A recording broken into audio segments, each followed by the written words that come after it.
Southern California is known for its Hollywood, movie, glamour, and it's a boiling point for all these different cultures, and Orange County is no exception. Let's take you up and close with all these residents so you can see what they do with Susanna Llamas in this week's Entertainment Fix. Thanks, guys. Our first story is only fitting for anyone who loves to look their best, no matter what age they are. And now, a Valentine's poem. Roses are red, violets are blue. What lengths would you go to look good for your honey boo-boo? Jared Edwards has the story. Found in Southern California. Let's take a look and see what these beauties are giving their loved ones for a treat for Valentine's Day. They say that love is skin deep. But what harm is it to make sure that your skin surface is looking its best for your Valentine's Day lover? Ophthalmologist Dr. Alexander Chaville is someone who understands that beauty is what attracted your other half to you in the beginning.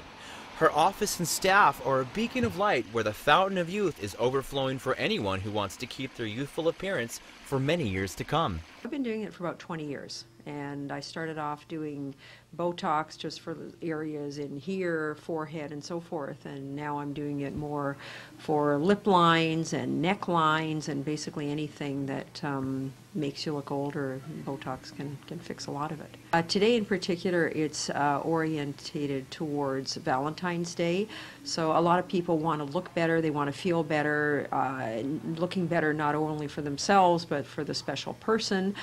So when they hear love is in the air and they see couples holding hands, they think, what can I do to look better? How can I look younger? And so they come in, they take advantage of the special event that we have. The Valentine's event was not just limited to the pricking and the prodding of your face. A slew of other ways to keep you looking and feeling sexy on this Lover's Day delight filled the office for all the attending to enjoy. From going pale Snow White to having that sexy J-Lo glow. And making sure those lips look luscious for that loved one. To enjoying sweet treats for your sweet tooth and maybe giving your sweet honey a cookie or two. Right down to picking out the finest bubbles and sultry wine for your palate. This event made sure that everyone's Valentine's requirements were met with the lovely office decor of classic pink, red, and white. This is what we do for one another, and for me, I want to look my best. And I have a twin sister, and she looks a lot older, so there. So take that time to look good for your honey, but most importantly, take the time to look good for you. For Around and About Orange County News, I'm Jared Edwards. To some, love has no boundaries. To others, it's just another day. We hope your Valentine's Day was just as Botox-tastic as the rest. Salt Fine Art in Laguna Beach opened its doors to their new exhibit that features Cuban artist Esterio Segura in a show called How to Be a Whale and Love a Cat. Guests who attended were treated to a reception followed by a question and answer session with the artist himself. The exhibit will be at the Laguna Beach Museum until March 28th as part of the dedication to the Latin American Contemporary Art Exhibit and is free to the public. Chapman University held a special event commemorating Huell Hauser and his TV show California Gold. Our reporter Mauro has all the details. I'm standing here in Chapman University where they're paying homage and a tribute to one great man, Huell Hauser. Come with me as we see what the celebration and the tribute is all about. Chapman University's Memorial Hall was filled beyond capacity with fans, friends, and special guests of the show, California's Gold. The presenter of the special homage was Chapman University's president and personal friend of Mr. Hauser, Dr. James L. Dottie. When Huell was at Chapman for a 2011 freshman convocation so that he could accept the President's Medal for broadcast journalism and TV production, he explained the importance of California's Gold and how it all got started. Never been to California before, didn't know anything about it. Drove into California, bright-eyed and bushy-tailed and ready to go, and I came up with this crazy idea of doing a television series called California's Gold. meaning the history, the topography, the geography, the food, the culture, the diversity, everything that makes California such a wonderful place for people to live and work. Among the special guests was California Gold's cameraman, Louis Fuertes. We spoke to him about the homage, and this is what he had to say. Oh, I think he well deserves it because he brought out stories that it's about regular people, and he truly is a California Gold. Louis Fuertes was also honored at the event, along with the very first student to receive a California Gold Scholarship, and that's Myra Gonzalez.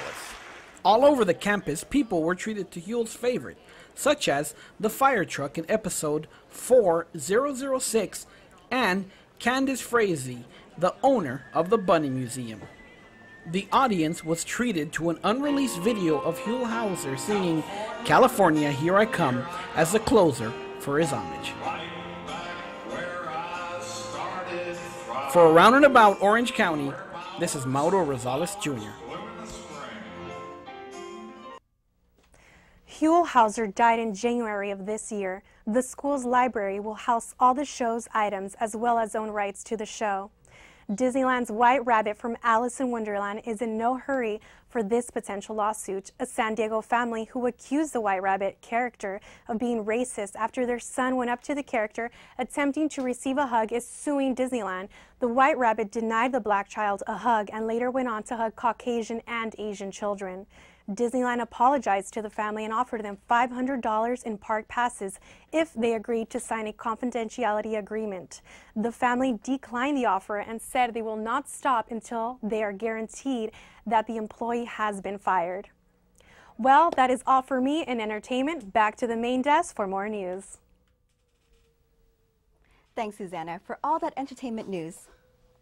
Approximately 39 gas stations have been sued from July to November by the San Diego-based Center for Disability Access. The lawsuits state that the credit card readers and gasoline nozzles are much higher off the ground than the law allows. Many small businesses simply do not have the monetary resources to fight these cases. The new state law prohibits lawyers from sending letters to businesses demanding money. Students at Segerstrom High School came together to pay tribute to the victims of the Sandy Hook shooting. Susanna Llamas has the story.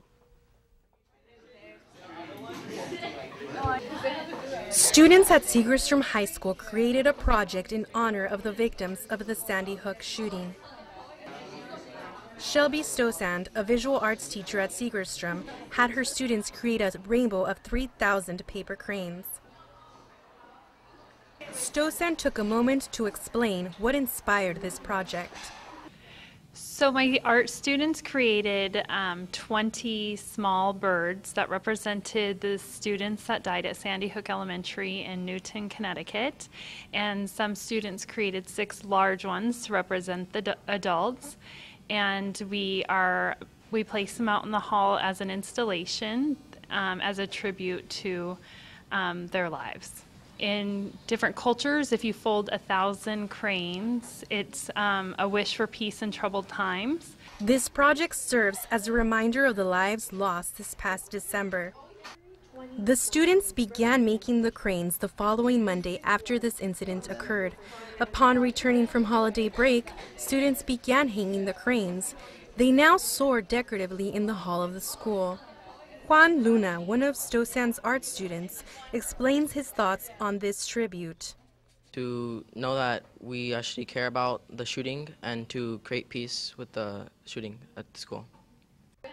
This act of kindness by the students and their teacher truly is a prayer for peace in troubled times.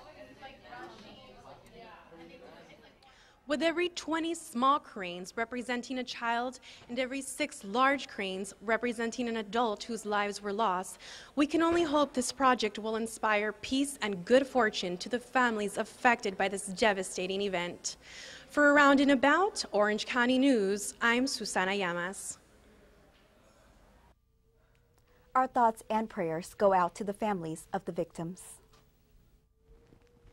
The owner of the Saddleback Inn in Santa Ana has been ordered by a judge to repair or demolish the old hotel.